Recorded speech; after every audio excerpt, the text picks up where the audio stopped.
Assalamualaikum dan selamat pagi murid-murid. Hari ini kita akan menjalankan aktiviti PDPR Bahasa Melayu. Kemahiran yang kita akan belajar hari ini ialah kosakata.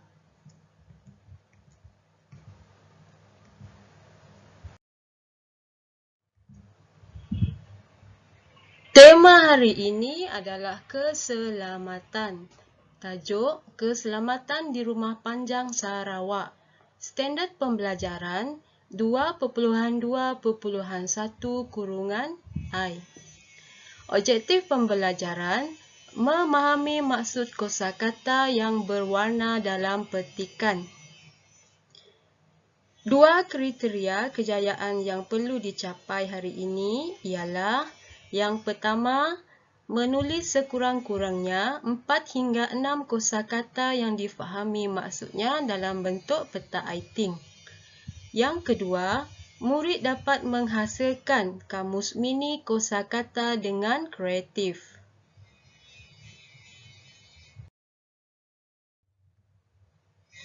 Mari kita membaca. Tajuk petikan: Keselamatan Rumah Panjang di Sarawak.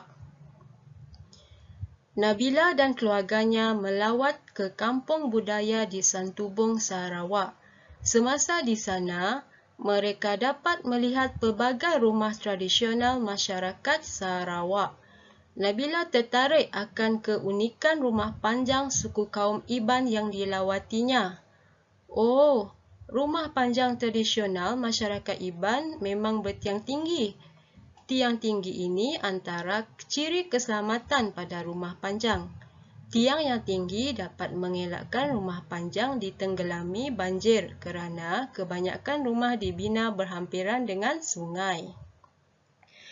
Rumah panjang bertiang tinggi juga adalah untuk menghalang serangan binatang buas. Selain itu, pada zaman dahulu, rumah panjang yang bertiang tinggi juga berfungsi untuk melindungi rumah daripada serangan musuh. Untuk pengetahuan semua, tangga rumah panjang juga mempunyai ciri-ciri keselamatan. Tangga diperbuat daripada sebatang kayu sahaja. Musuh yang menyerang terpaksa menaiki tangga seorang demi seorang. Hal ini memudahkan penghuni untuk mempertahankan diri.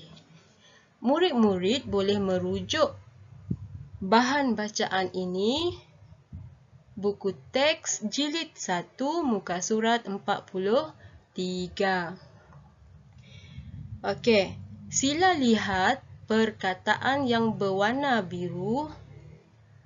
Sila cari makna kosakata yang berwarna biru.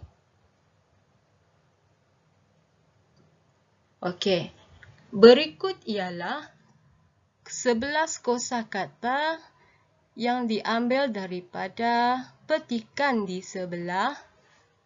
Tugas anda carikan maksud perkataan yang diberikan.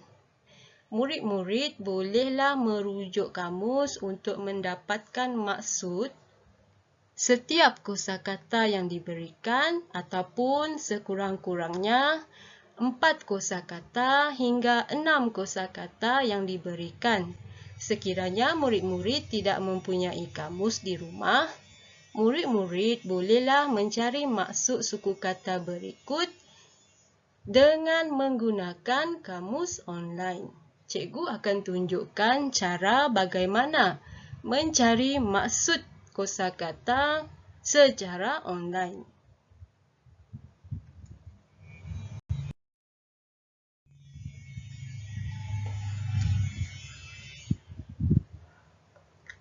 Cara guna kamus secara online. Sila lihat video di sebelah ataupun video berikut sehingga habis. Baiklah, cikgu akan tunjukkan macam mana mencari maksud kosakata secara online. Pertama sekali, kita pergi kepada Google Chrome ataupun mana-mana pelayar untuk internet.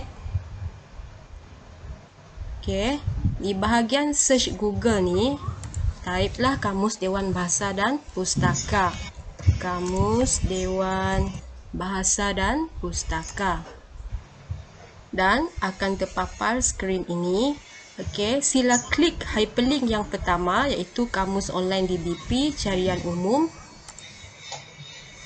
Dan akan terpapar skrin ini. Di bahagian petak cari itu, bolehlah murid-murid typekan. Okey, yang pertama tadi perkataan tradisional.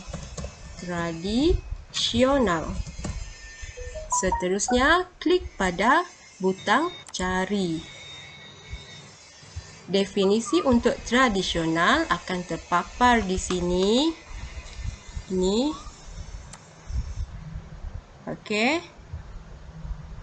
Murid-murid bolehlah ambil maksud ini dan tulis ke dalam buku tulis masing-masing. Okey, contoh, cikgu akan typekan maksud tradisional dengan menggunakan Microsoft Word. Okey, tradisional bermaksud ataupun berkaitan dengan ataupun bersifat atau mengikut tradisi atau mengikut tradisi. Okey, sekiranya nak meneruskan pencarian, kita pergi kepada keunikan. Okey, cikgu minimize dulu. Okey, kita type keunikan dan klik pada butang cari. Okey, maksud keunikan bermaksud perihal unik ataupun sifat unik. Ataupun cikgu nak tambah lagi luar biasa ataupun istimewa berbanding yang lain. Okey, murid-murid bolehlah ambil maksud perkataan ini dan tulis ke dalam buku tulis. Okey, cikgu akan type perihal unik atau sifat unik.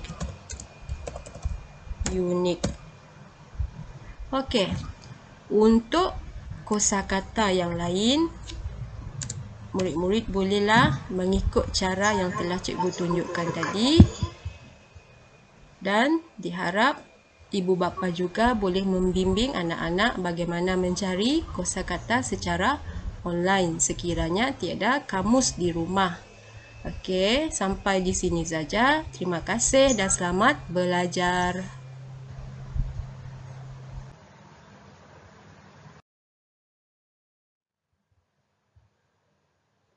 Okey, tugasan hari ini. Yang pertama, murid perlu menghasilkan peta iting kosakata, aktiviti pembezaan mengikut kumpulan. Yang kedua, menghasilkan kamus mini kosakata. Sila lihat contoh-contoh peta iting dan video kamus mini.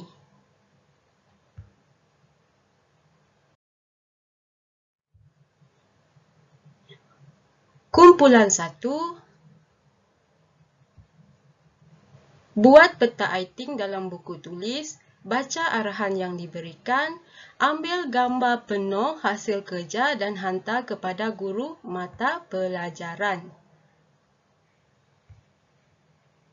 Murid boleh pilih peta iting lain. Ikut arahan. Contoh, tulis 6 kosakata yang terdapat dalam petikan bersama huraian maksudnya.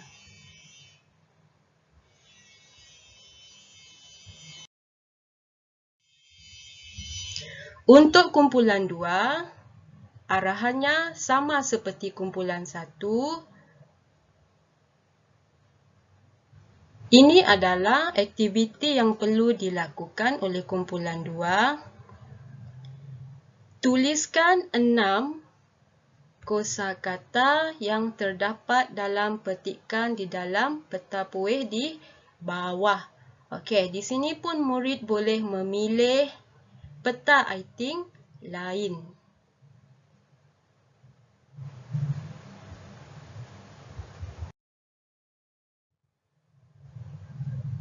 Bagi kumpulan 3 pula, arahannya sama juga. Tugasan berbeza. Susun huruf menjadi perkataan yang betul. Di dalam peta bulatan ni terdapat 4 perkataan yang belum tersusun hurufnya. Jadi, murid-murid dikehendaki menyusun semula huruf tersebut untuk menjadi perkataan yang betul. Murid boleh memilih peta aiting yang lain.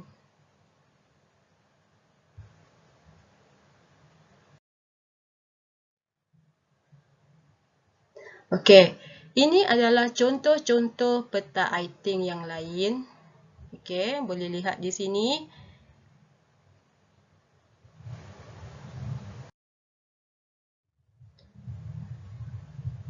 Baiklah murid-murid, ini adalah video cara membuat lipatan dan guntingan kamus mini untuk tugasan yang kedua.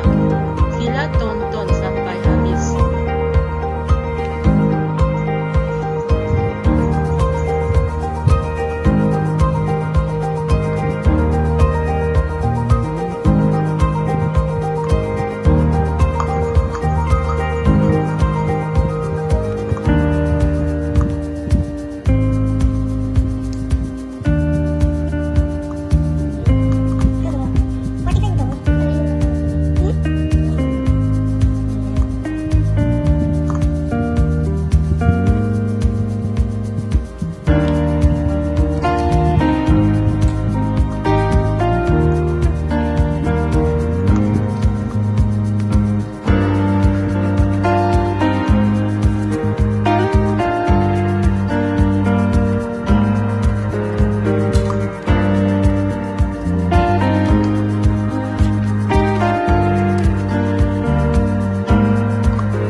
Berikut adalah bahan dan alatan yang digunakan untuk membuat kamus mini. Dan ini adalah contoh kamus mini kosakata yang telah dihasilkan.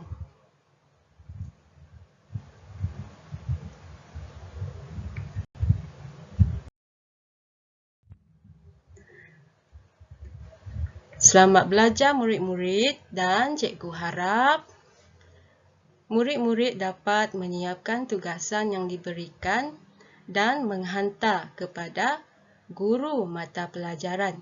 Sekian, terima kasih. Assalamualaikum.